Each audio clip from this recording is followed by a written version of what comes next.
जय श्री राम, जय श्री कृष्ण, हर हर महादेव सभी को। तो आज फिफ्थ पार्ट है जीव और आत्मा की सीरीज का, understanding Advaita in its true sense. अगर पार्ट 1, 2, 3, 4 ना देखा हो तो वो देख लीजिए, क्योंकि उसके बिना समझ नहीं आएगा। सीरीज को कभी भी आधे से नहीं देखना चाहिए, क्योंकि फिर हमें समझ नहीं आता कि यहाँ पे बात क्या हो रही है, मैंने कौन कौन से पॉइंट्स अभी तक रखे हैं। तो अगर पहले से आपको सीरीज देखनी है तो डिस्क्रिप्शन में और अपने पिंड कमेंट में मैं लिंक डाल दूंगा, playlist of understanding Advaita in its true sense, जीव और आत्मा में क्या भेद है उसकी। तो वो प्लेलिस्ट आप देख लेना, उसमें फर्स्ट से फोर्थ पार्ट तक, फिर ही ये फिफ्थ पार्ट जो है आज वो आप देखना, तभी अच्छे से समझ आएगा। तो आज बहुत इंपॉर्टेंट पार्ट है। क्यों? क्योंकि इसमें इस्कॉन का एक और पाखंड जो है वो मैं एक्सपोज करूंगा। एक इसमें श्लोक है ईशोपनिषद में जिसके ऊपर ये पाखंड मचाते हैं, लेकिन वो उनका बिल्कुल भी एकदम नॉनसेंसिकल आरोप है, जो एकदम नॉनसेंसिकल है। आपको मैं जब दिखाऊंगा पता चल जाएगा। और ये सीरीज बहुत इंपॉर्टेंट है। ये जो प्लेलिस्ट है जीव और आत्मा की, ये प्लेलिस्ट हमेशा संभाल के रखना। कोई भी अगर अद्वैत को सीखना चाहता है तो अगर वो सिर्फ ये प्लेलिस्ट मैंने जीव और आत्मा पे बनाई है कि जीव क्या है, आत्मा क्या है, कैसे जीव को ही आत्मा बता बता के लोग मूर्ख बनाते हैं, जबकि जीव भाव को लिमिटेड भाव बताया गया, एक ऐसा भाव जो कुछ समय के लिए होता है, वो अज्ञानता की अवस्था है हमारी, और आत्मा व्यापक ही है, इसलिए वो ब्रह्म है। ऐसा नहीं है कि आत्मा मिल जाएगी ब्रह्म में तब वो ब्रह्म होगी, नहीं, आत्मा ब्रह्म ही है क्योंकि वो व्यापक है, ऐसा हर शास्त्रों ने कहा है और मैंने ये सब प्रूफ के साथ दिखाया भी है। तो आज ईशोपनिषद देखेंगे हम, और बहुत इंटरेस्टिंग चीज भी हम समझने वाले, पंचकोश, जो अभी तक मैं कितनी बार बोल चुका पंचकोश के बारे में, लेकिन आज हम उसको डिटेल में देखेंगे पंचकोशों को। तो इसलिए आज का ये वीडियो बहुत ज्यादा इंपॉर्टेंट है, और किसी को भी अद्वैत वेदांता समझना है तो ये अगर वो सिर्फ ये प्लेलिस्ट मेरी देख लेगा, understanding Advaita in its true sense में जीव और आत्मा में क्या अंतर है, ये वाली जो प्लेलिस्ट है, दावे के साथ बोल रहा हूं, बस इतनी प्लेलिस्ट में जो ये पार्ट्स में जो बना रहा हूं उतना वो देख लेगा ना, तो उसे अद्वैत के रिलेटेड कोई डाउट्स रहेंगे ही नहीं, आ ही नहीं सकते। और वो आर्य नमाजियों की बदमाशी, इस्कॉन वालों की बदमाशी, रामपाल वालों, जितने भी अद्वैत विरोधी पाखंडी है, उन सब की बदमाशी वो लोग समझ जाएंगे कि ये लोग कहां पे मूर्ख बना रहे हैं। हाँ, तो ये अंडरस्टैंडिंग उनमें आ जाएगी अगर एक बार जिन्होंने भी मेरी ये प्लेलिस्ट अच्छे से सारे वीडियोस देख लिए तो इसलिए ये जो मैं वीडियोस जो understanding Advaita in true sense की जो सीरीज में बना रहा हूं, जो कंटिन्यू है, वो बहुत ज्यादा इंपॉर्टेंट है। मैं फिर से बोल रहा हूं, बहुत ज्यादा इंपॉर्टेंट है, क्योंकि एक ये सीरीज देखने से ही आपको अद्वैत का इतना डिटेल में ज्ञान हो जाएगा, अद्वैत क्या कहता है वास्तविकता में, और ये मूर्ख लोग किस तरह से इंटरप्रेट करते हैं गलत, वो भी आपको साफ साफ दिख जाएगा। तो चलिए शुरू करते हैं ईशावास्य उपनिषद।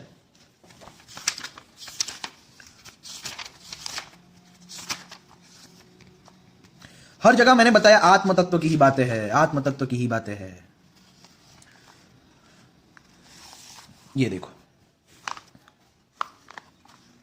ईशावास्य उपनिषद का 5वां मंत्र है, वह आत्म तत्व चलता है और नहीं भी चलता। देखो, डायरेक्टली आत्म तत्व के लिए वह दूर है और समीप भी है, वह सबके अंतर्गत है और वही सबके बाहर भी है। देखो, सब डायरेक्टली आत्म तत्व के लिए ये बातें कही गई, इसलिए गीताओं को समझने के लिए, विभिन्न गीताओं को समझने के लिए, वेदांता को समझने के लिए उपनिषदों का पढ़ना जरूरी है। देखो, यहां पे अंडरस्टैंडिंग भी दी है कि जो आत्मा सर्वांतर है इत्यादि श्रुति से सिद्ध होता है, आकाश के समान व्यापक होने के कारण वह इस नाम रूप और क्रियात्मक संपूर्ण जगत के बाहर तथा सूक्ष्म रूप होने से इसके भीतर भी है। जो साधक संपूर्ण भूतों को आत्मा में ही देखता है और समस्त भूतों को में भी आत्मा को ही देखता है, वह इस सर्वात्मय दर्शन के कारण ही किसी से घृणा नहीं करता। ये देखो, आत्मा को हर जगह व्यापक बताया गया है, डायरेक्टली आत्मा शब्द यूज करके। मैंने आपको बताया था, इसलिए ये जीव और आत्मा की ये जो सीरीज है वो जरूरी है, ताकि आपको पता चले कि जीव भाव एक अवस्था है और आत्मा हमारी वास्तविक अवस्था है। आत्मा ब्रह्म इसलिए है क्योंकि वो व्यापक है। ये गीता में, पुराणों में, हर जगह से मैंने आपको दिखा दिया अभी तक। तो देखो, डायरेक्टली आत्म तत्व के लिए वो सब बातें कही गई, डायरेक्टली। आत्मस्वरूप ही देखता है, मैं ही हूं, अव्यक्त से स्थावर पर्यंत संपूर्ण भूतों का आत्मा भी मैं ही हूं, ऐसा वो आत्मज्ञानी जान लेता है। उसी ज्ञान को ये गीताओं में बताया गया है, किसी के अपने अपने अलग अलग इष्ट देवताओं के रेफरेंस से। यही उपनिषदों का ज्ञान है। लेकिन अगर ये समझ में आ जाएगा तो गीता समझ में आ जाएगी, वेदांत समझ में आ जाएगा।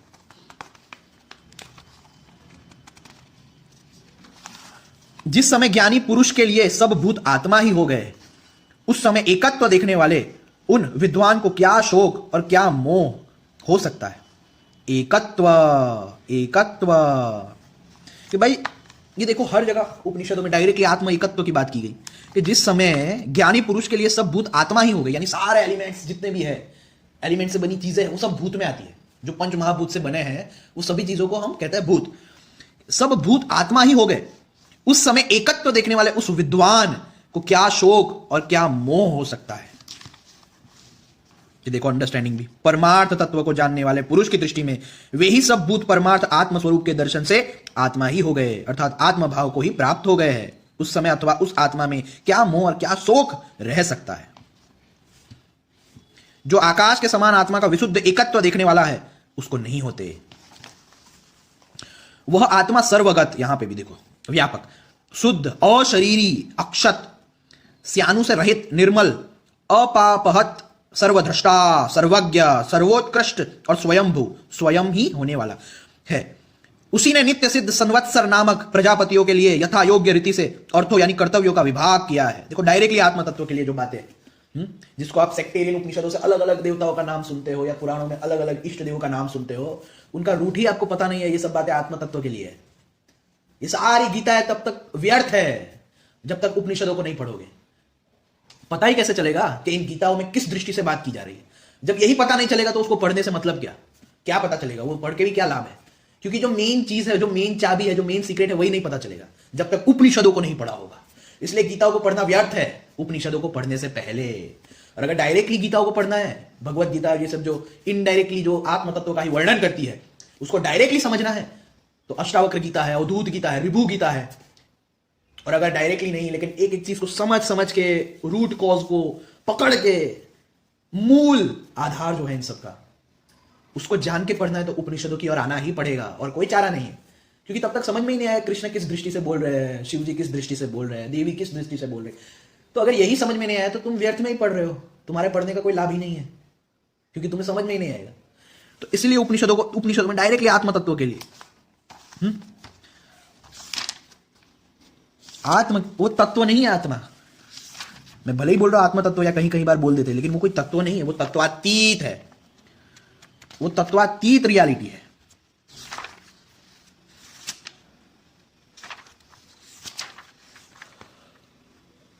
ये देखो, ये वाला वो श्लोक है, इस्कॉन वाले इसमें बहुत पाखंड मचाते हैं। हाँ, ये ईसा उपनिषद 15th मंत्र।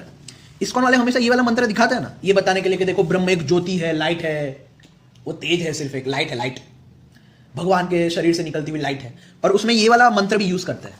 लेकिन अगर आपने आज देख लिया कि ये मंत्र रियलिटी में कहता क्या है, तो आप इतनी गालियां दोगे इन पाखंडियों को कि जिसकी कोई सीमा नहीं है। हिरण्यमयेन पात्रेण आदित्य मंडलस्थ ब्रह्म का मुख ज्योतिर्मय पात्र से ढका हुआ है। हे पूषण, मुझ सत्य धर्मा को आत्मा की उपलब्धि कराने के लिए तू उसे उधार दे।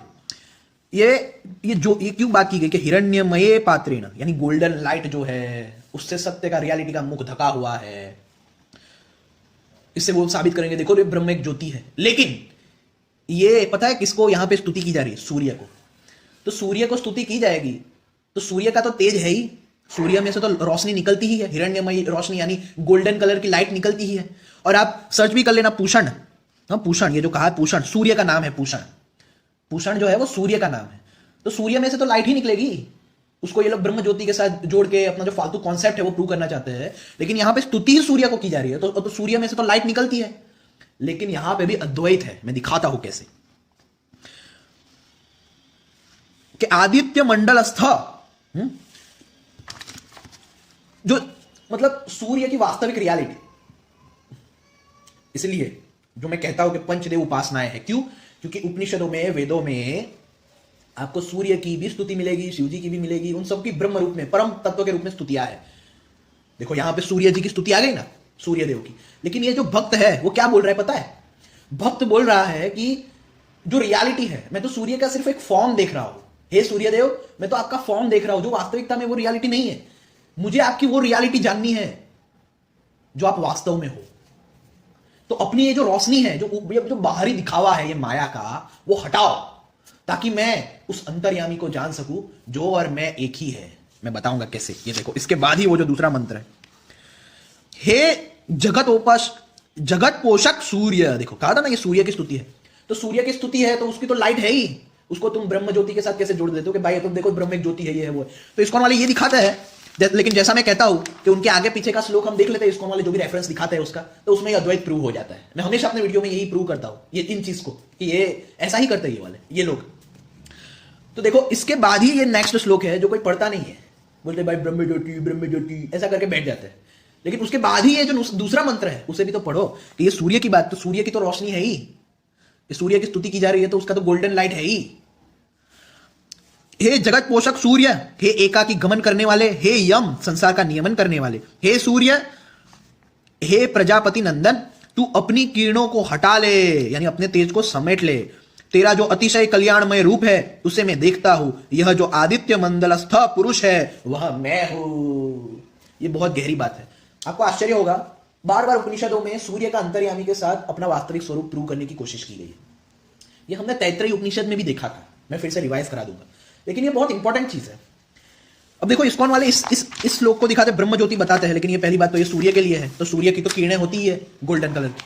अब देखो उसके ही मंत्र में जो दूसरा मंत्र है उसमें लिखा है कि मुझे तुम्हारी रियलिटी बताओ, जो पुरुष यानी आत्मा है, जो तुम्हारी जो अंदर जो पुरुष है, यानी तुम्हारा आत्मा और मेरा आत्मा एक है, इसको मुझे रियलाइज करना है। इसलिए कृपया तुम अपनी ये जो किरणें हैं, यानी जो ये बाहरी दिखावा है, ये जो फॉर्म है, जो इल्यूजरी फॉर्म है, जो अनित्य फॉर्म है, वो हटाओ। तो ये तेज हटाओ सूर्य, तुम अपनी किरणों को हटा लो। तेरा जो अतिशय कल्याणमय रूप है उसे मैं देखता हूं, यह जो आदित्य मंडलस्थ पुरुष है वह मैं हूं, सोहम अस्मि। सोहम का जो ये मजाक उड़ाते हैं, ये बहुत कोट करते हैं ब्रह्म ज्योति प्रूव करने के लिए, लेकिन ये तो सूर्य के लिए, तो सूर्य की तो किरणें होगी गोल्डन कलर की, उसमें क्या ब्रह्म ज्योति तुमने प्रूव कर, ब्रह्म ज्योति है करके। उसके बाद वाला ही देखो ना कि वहां पे किसकी, ये अद्वैत भी तो प्रूव हुआ उसके बाद कि सोहम अस्मि, आई एम दैट। इसका तो गलत ट्रांसलेशन तुम चाह के भी नहीं कर सकते। सोहम अस्मि का मतलब आई एम दैट, कि जो अंतर्यामी है वो मैं हूं, ये मुझे रियलाइज करा दो, तुम अपनी ये किरणें हटा लो, उसे मैं देखता हूं, यह जो आदित्य मंडलस्थ पुरुष है वह मैं हूं। कितना डीप था ये। ये एक मंत्र है जिसमें वो पाखंड मचाते हैं, इसलिए मैंने ये साफ कर दिया कि ये एक्चुअली में अद्वैतवादी है। और यहां पे हिरण्यमय पात्रेण, ये जो लाइट की बात की गई है, जिसको ये बता, देखो ब्रह्म एक लाइट है ऐसा बताने की कोशिश करते हैं। वो लाइट इसलिए है क्योंकि यहां पे सूर्य की स्तुति की जा रही है, तो सूर्य की तो लाइट होगी, सूर्य की तो किरणें होगी। लेकिन ये भी तो देखो कि उसी मंत्र में क्या लिखा गया है कि सोहम अस्मि, कि जो सूर्य का अंतर्यामी है ये मैं ही हूं, ये मैं जान जाऊं। तो देखो इनका पाखंड देखो। अब मैंने पहले आपको तैत्तरीय उपनिषद, ये तैत्तरीय उपनिषद 3.10.4, ये पहले भी मैं दिखा चुका था आपको इसके ही फोर्थ पार्ट में। ये बार बार सूरज का अंतर्यामी और मेरा अंतर्यामी सेम है ऐसी बातें क्यों करते हैं? इसमें भी ईशावास्य उपनिषद में भी देखा, इसमें भी देखा। वो इसलिए क्योंकि सूर्य की उपासना प्रधान थी हमारे यहां पे। वेदों में सूर्य की उपासना बहुत प्रधान रूप से है। आपको आश्चर्य होगा लेकिन यह सत्य है। इसीलिए जो भी इजिप्टियन और ये सब जितने भी पुराने कल्चर हमें मिलते हैं, मिश्र वगैरह, वो सब सूर्य को परम देवता के रूप में मानते हैं। सूर्य ही परम है, रा गॉड बोलते हैं ना, आरे रा गॉड। आपको आश्चर्य होगा, वेदों में तो इतनी सारी सूर्य की स्तुति है सुप्रीम के रूप में, आप चौंक जाएंगे। और उपनिषदों में देखो, पहले तो ईशावास्य से भी मैंने बता दिया है, तो उसमें अद्वैत ही कि सूर्य का अंतर्यामी मेरा जो वास्तविक आत्मा है वो एक है, ये मैं जान जाऊं, मैं रियलाइज कर लूं जब तुम अपनी ये बाहरी दिखावा जो है सूर्य अपनी रोशनी है वो हटा लोगे, यानी अपने फॉर्म को हटा लो, ताकि मैं जो सत्य है, जो आत्मा है, अंतर्यामी है, जो अंतर्यामी सबका एक है, उसको रियलाइज कर पाओ। यहां पे भी ये सेम बात कही गई, यहां पे भी सूर्य के साथ ही बताया गया, ये तैत्तरीय उपनिषद में भी, कि वह आत्मा जो यह इस मनुष्य में है तथा जो सूर्य में भी है, इन दोनों का अंतर्यामी एक ही है। यहां पे भी सूर्य के साथ ही। सूर्य मतलब कितने प्रधान थे उस टाइम पे, ये हमें पता चलता है वैदिक पीरियड के टाइम पे। फिर मैंने ये भी समझाया था फोर्थ पार्ट में कि ये अन्नमय कोश, प्राणमय कोश, ये सब कोशों से रहित जो सर्वव्यापक आत्मा है, उसे जब वो जान लेता है, तो उस एक ही भाव में वो ये जान लेता है कि सब कुछ परमात्मा का ही स्वरूप है, यानी आत्मा का ही स्वरूप है। तो इससे वो अंतरात्मा होकर नाना रूपों में स्थित है और सबके अंतर्यामी परमानंद स्वरूप है, उसके साथ एकत्व हो जाता। एकत्व इन द सेंस वो रियलाइज कर लेता है, एक रूप तो वह है ही, कोई वहां पे घुस जाएगा, मिल जाएगा तब एकत्व होगा, ऐसी बात नहीं है। वो पहले से है, वो बस रियलाइज कर रहा है अपनी आत्मा में स्थित होकर। जैसे जैसे ये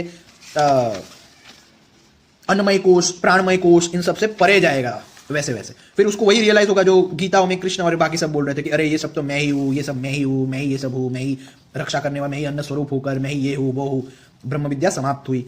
फिर उस महापुरुष को यही रियलाइज होता है कि एक मैं ही हूँ, मैं ही इस प्रत्यक्ष दिखने वाले जगत में समस्त देवताओं से पहले प्रधान होकर सब में प्रकट होने वाला ब्रह्मा हूँ, वे भी मैं ही हूँ। तो ये सब आत्मज्ञानी रियलाइज करता है। ये मैंने पार्ट 4 में समझाया था कि इस प्रकार परमात्मा के तत्व को जानता है, वह भी इसी स्थिति को प्राप्त कर लेता है, एक ही भाव से स्थित होकर परमात्मा की दृष्टि से है। एक्चुअली गीताओं का रहस्य भी यही है। तो यही बात ईशावास्य उपनिषद में भी सूर्य के साथ कही गई कि ये अपनी किरणें हटाओ ताकि जो तुम्हारा अंतर्यामी है मुझे पता चले कि वो जो पुरुष है, वो जो आत्मा है, जो तुम्हारी रियलिटी है, हाँ, ब्रह्मणु ही प्रतिष्ठा हम, तो वो जो निर्गुण निराकार ब्रह्म है, वो सगुण साकार भगवान जिनकी 14.26 में उपासना की जा रही है, भक्ति हो गई ना सेवते, उसकी भी मैं निर्गुण निराकार आत्मा प्रतिष्ठा हूं, उसका भी अंतर्यामी मैं हूं। तो सूर्य की पहले स्तुति की गई साकार रूप में, लेकिन अब भक्त कह रहा है हे सूर्य, अपना तुम ये साकार रूप जो है वो तो अनित्य है, अपनी ये किरणें हटाओ ताकि मैं अंतर्यामी का दर्शन कर सकूं। हाँ, उस अंतर्यामी का कि जिससे पता चले कि मुझ में और तुम में कोई फर्क नहीं है। हाँ, सोहम अस्मि, वह मैं ही हूं। देखो हर तरफ अद्वैत ही अद्वैत है, लेकिन बस लोगों की अज्ञानता का फायदा उठाया जा रहा है। जैसे मैं हर वीडियो में बोलता हूं कि अज्ञानता का ही फायदा उठाया जा रहा है। इसलिए अपने आप को शिक्षित करो, जानो, पढ़ो, समझो। अब देखो मैं हमेशा बोलता हूं तत्वबोध आत्मबोध जो है वो पढ़ो। अब ये कोशों का वर्णन तो सारे पुराणों में भी है, योग दर्शन में भी है, सांख्य दर्शन में भी है। ये जो आत्मबोध तत्वबोध है, इससे मैं थोड़ा ये समझाना चाहता हूं ये कोश क्या होते हैं, उसको थोड़ा डिटेल में मैं बताना चाहता हूं। इसलिए मैंने कहा था कि पहले तत्वबोध और आत्मबोध पढ़ो ताकि आपको अद्वैत में समझने की मतलब आपको समझ में आएगा यहां पे क्या बात की जा रही है, क्योंकि उसको इस तरीके से लिखा है ना कि आपको अद्वैत एकदम बेसिक से लेके अल्टीमेट तक समझ में आ जाएगा अगर आपने आत्मबोध और तत्वबोध को अच्छे से पढ़ा और समझा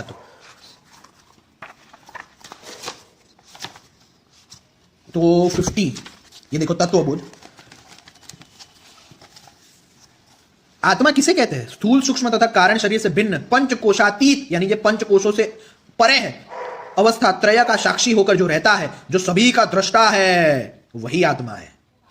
फिर पूछ रहे ये स्थूल शरीर क्या है? देखो इसमें ये सब समझाया गया है, इसलिए तत्वबोध और आत्मबोध को पढ़ना चाहिए ताकि आपके बेसिक्स क्लियर हो सके। पुराणों में भी है लेकिन वो ढूंढने पड़ेंगे। योग दर्शन में भी ये समझाया है, सांख्य दर्शन में भी समझाया है। स्थूल शरीर क्या है? तो पंचीकृत पंच महाभूतों का बना हुआ कर्मजन्य सुख दुख आदि के आयतन को स्थूल शरीर कहते हैं। स्थूल शरीर है, उत्पन्न होता है, बढ़ता है, रूपांतर को प्राप्त होता है, घटता है और नष्ट हो जाता है, ऐसे 6 विकार वाला स्थूल शरीर है। सूक्ष्म शरीर क्या है? अपंचीकृत, पहले था पंचीकृत पंच महाभूतों के द्वारा और यहां पे है अपंचीकृत पंच महाभूतों से बना हुआ सुख दुखादि भोगों के साधन, पंच ज्ञानेन्द्रिया, पंच कर्मेंद्रिया, पंच प्राण, एक मन और एक बुद्धि, ऐसे क्षत्र कलाओं के सहित जो रहता है वही सूक्ष्म शरीर है। यहां पे बुद्धि यानी ये जो जड़ बुद्धि, ये जो स्थूल बुद्धि है उसकी बात नहीं की जा रही, सूक्ष्म बुद्धि की बात की जा रही है। मन भी सूक्ष्म मन की बात की जा रही है और कर्मेंद्रिया ज्ञानेन्द्रिया भी यहां पे सूक्ष्म की बात की जा रही है। ये जो आपके स्थूल शरीर वाले जो हाथ पाव फिर ये ज्ञानेन्द्रिया कर्मेंद्रिया है उसकी बात नहीं की जा रही है। ये समझना, ये सबटल बॉडी, एस्ट्रल बॉडी, जिससे लोग एस्ट्रल ट्रैवल करते रहते हैं, जिसे ही लोग आत्मा समझते रहते हैं, हाँ, उसकी बात की जा रही है, लेकिन ये आत्मा नहीं है। फिर पंच ज्ञानेन्द्रिया कौन है? तो श्रोत्र, त्वचा, नेत्र, जीवा और नासिका, ये पंच ज्ञानेन्द्रिया है और ये सब। कारण शरीर क्या है? कारण शरीर क्या है? अनिर्वचनीय अनादि अविद्या रूप दोनों शरीरों का कारण होता हुआ स्वरूप का अज्ञान निर्विकल्प रूप जो है वह कारण शरीर है। 3 अवस्थाएं क्या है? जागृत, स्वप्न और सुषुप्ति। जागृत अवस्था क्या है? ज्ञानेन्द्रियों के द्वारा शब्दादि विषय जिस अवस्था में जाने जाते हैं यही जागृत अवस्था है। इस जागृत अवस्था में स्थूल शरीर अभिमानी आत्मा को ही विश्व कहा जाता है। ये मैंने जो समझाया था मांडुक्य उपनिषद में, ये सेम चीज भागवतम में कृष्ण ने भी बोली थी, सेम टू सेम। मैंने बताया था, देखो कृष्ण देखो आत्मदृष्टि से बोल रहे हैं, आत्म तत्व की दृष्टि से बोल रहे हैं, मैंने बताया भी था। तो देखो कि आत्मा को ही जब ये स्थूल विश्व क्यों कहते हैं? हाँ, एक्चुअली विश्व रूप भी इसी का एक सिंबॉलिक रिप्रेजेंटेशन है। विश्व क्यों कहते हैं? क्योंकि तब ग्रॉस बॉडी से आइडेंटिफाई होकर कॉन्शियसनेस जो है वो अपने आप को ही वेकिंग स्टेट में यानी जागृत अवस्था में अपने आप को ही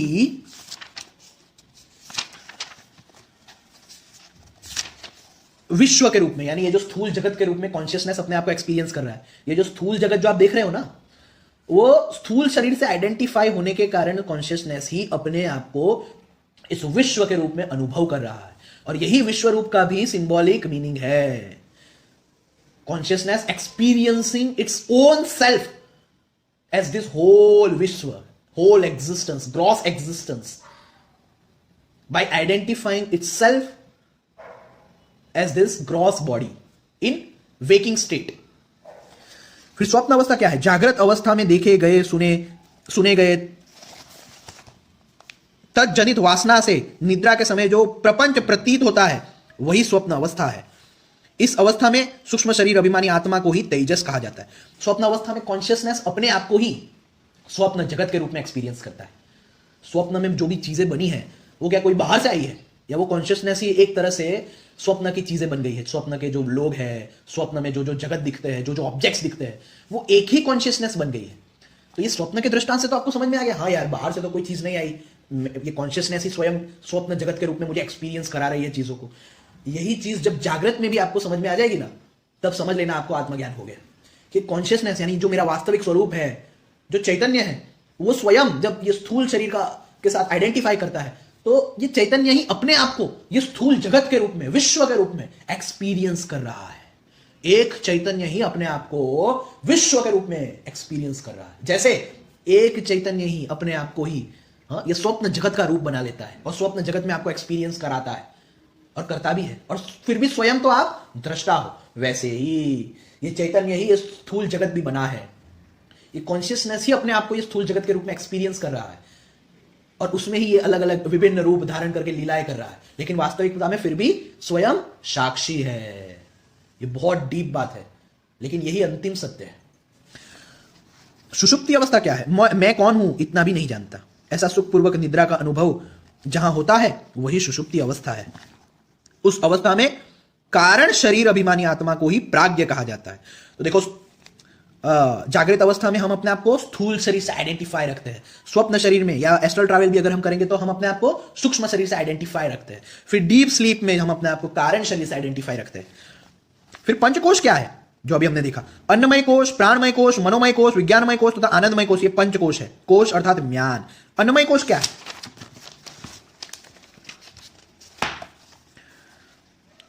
अन्न के रस से ही उत्पन्न होकर, अन्न बल से ही वृद्धि को प्राप्त होकर जो अन्न रूप पृथ्वी में विलीन हो जाता है वह स्थूल शरीर अन्नमय कोश है। पृथ्वी से अन्न, अन्न से देह वृद्धि एवं अन्न रूपी पृथ्वी में समाप्ति अन्नाद भवंति भूतानी।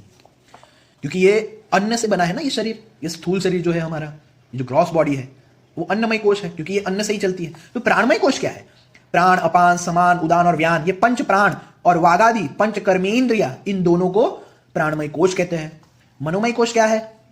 ज्ञानेंद्रियों के सहित संकल्प विकल्पात्मक व्यापार करने वाले अंतःकरण को मनोमय कोश कहा जाता है। अर्थात मन और ज्ञानेंद्रिय पंचक, इन दोनों को मनोमय कोश कहा जाता है, जिससे मन का व्यापार होता है।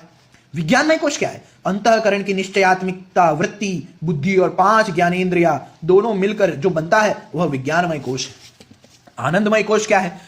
ऐसे ही कारण शरीर भूत अविद्या में स्थित मलिन सत्व, प्रिय मोद, आमोद, प्रमोद की वृत्ति को आनंदमय कोश कहते हैं। इन पंच कोशों में स्थूल शरीर मेरा है, प्राण मेरे है, मन मेरा है, मदिया बुद्धि और अज्ञान मेरा है, इस प्रकार आत्मीय रूप से जाने जाते हैं। जैसे कटक कुंडलादि मेरा है, इस प्रकार आत्मीय रूप से जाने, जैसे कटक कुंडलादि मेरे हैं, इस प्रकार जानने से मुझसे भिन्न सिद्ध हो जाते हैं, वैसे ही पंचकोश मेरे हैं, इस रूप में जानने पर पंचकोश भिन्न है और आत्मा भिन्न है ऐसा सिद्ध हो जाता है। परंतु आत्मा पंचकोशातीत है, सबसे परे है, यानी पंचकोश जो बताए गए उससे परे है। यह विज्ञानमय कोश को याद रखना, क्योंकि विज्ञानमय कोश से ही जीव भाव शुरू होता है। विज्ञानमय कोश से हम आइडेंटिफाई हो जाते हैं, तब हमें क्या कहा जाता है? विज्ञान आत्मा, यानी कॉन्शियसनेस आइडेंटिफाइड विद विज्ञानमय कोश, आत्मा आइडेंटिफाइड विद विज्ञानमय कोश, यही जीव भाव है।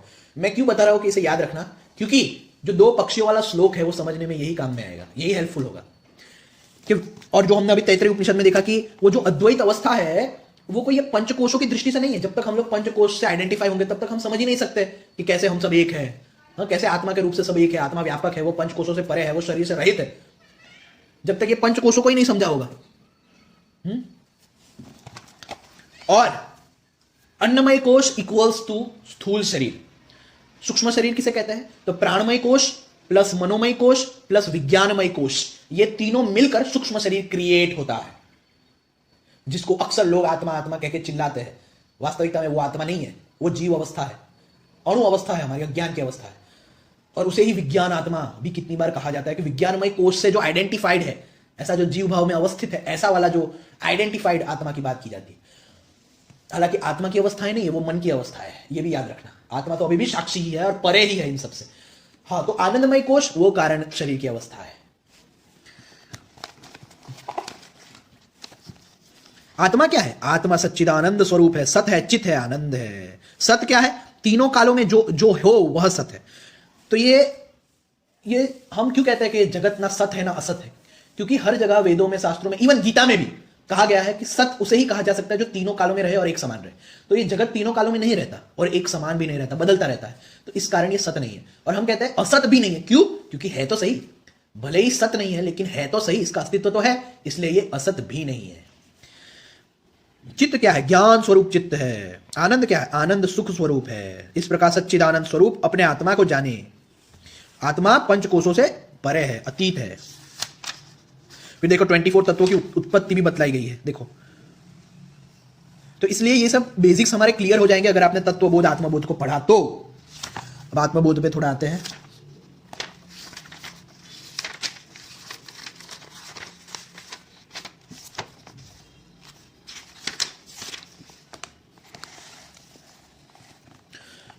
आत्मबोध 15th। पंचकोशादि के संबंध से उनके साथ तन्मय हुआ सा आत्मा प्रतीत होता है। वस्तुतः आत्मा शुद्ध है, पंचकोशातीत है। जैसे शुद्ध स्फटिक नील वस्त्रादि के संबंध से नील वर्ण वाला भासता है, वह वस्तुतः स्वच्छ है। आत्मा की अनेकता की प्रतीति के 3 कारण कहे जाते हैं, स्थूल, सूक्ष्म और कारण, ये तीनों शरीर। इन 3 उपाधियों के साथ उसका योग, इनमें से जो स्थूल उपाधि है, जो पंच महाभूतों के मिश्रण से बनती है, उसे अन्नमय कोश भी कहा जाता है, क्योंकि यह पंच महाभूतों के परिणाम अन्न से निर्मित है। दूसरी उपाधि सूक्ष्म शरीर है, जो पंच महाभूतों के अभिमिश्रित से उत्पन्न पंच प्राण, पंच कर्मेंद्रिय, पंच ज्ञानेंद्रिय, मन तथा बुद्धि से निर्मित होती है। इनके 3 कोशों का निर्माण होता है, इनसे 3 कोशों का निर्माण होता है, प्राणमय, मनोमय तथा विज्ञानमय। मैंने कहा था ना, सूक्ष्म शरीर, प्राणमय, मनोमय प्लस विज्ञानमय कोश, तीनों जब मिलते हैं उसे ही सूक्ष्म शरीर कहते हैं।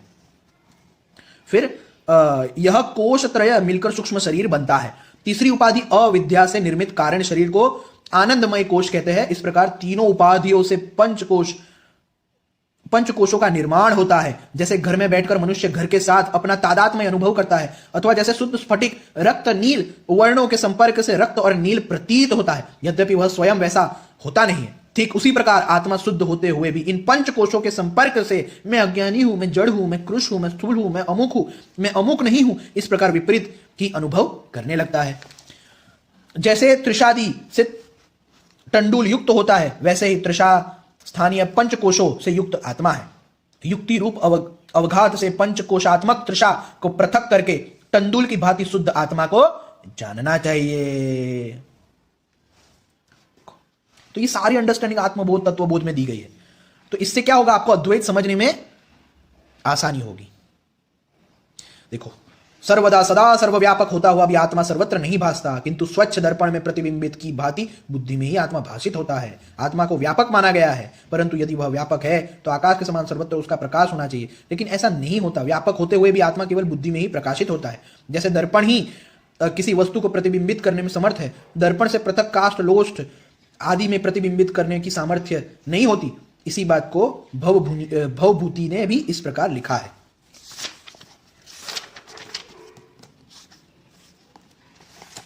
जैसे नगर में रहने वाली प्रजा से राजा सदा विलक्षण तथा पृथक होता है, ऐसे ही देह, इंद्रिय, मन, बुद्धि तथा प्रकृति के विलक्षण बुद्धि वृत्ति के साक्षी स्वरूप आत्मा को जाने। वो साक्षी है, सबका साक्षी है।